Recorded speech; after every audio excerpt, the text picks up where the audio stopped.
सन्माननीय मंत्री महोदयांनी जे सांगितलं ते मी पुन्हा रिपीट करतो की बायोडिग्रेडेबल नाही अशा कुठल्याही मटेरियलची फुलं जर असतील तर त्याच्यावर बॅन आहे, तो अधिक स्पष्ट व्हावा या संदर्भात GR काढण्यात येईल आणि अशा प्रकारच्या फुलांचा वापर करणारे डेकोरेटर देखील शिक्षेस पात्र असतील। या संदर्भात जे मोठे मोठे मॅरेज हॉल्स आहेत त्यांनी जर अशा प्रकारचं डेकोरेशन अलाउ केलं तर त्यांच्यावरही काय कारवाई करायची या संदर्भातही GR मध्ये आपण घालू, जेणेकरून अशा पद्धतीनं हे जे काही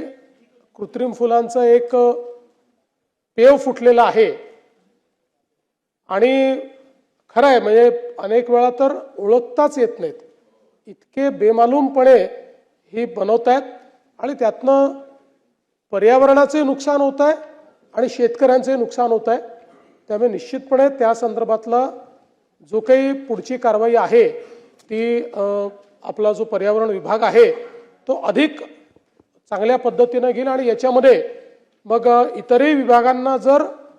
त्याच्यात समाविष्ट करून घ्यायचं असेल तर ते समाविष्ट करून घेतलं जाईल। दुसरं आपण फुलांच्या मार्केटच्या संदर्भात सांगितलं, मी आजच माहिती घेतो, मला वाटत नाही की अशा प्रकारे कुठलं मार्केट वगैरे बंद केलं असेल, पण एखाद वेळेस सध्या अतिक्रमणाची कारवाई चाललेली आहे त्याच्यामध्ये जर काही डिस्प्लेस झाले असतील तर आपण त्यांना जागा देऊ। फुल मार्केट हे चाललंच पाहिजे आणि मी तर असं म्हणतो की आपण सगळे लोक जे आहोत हे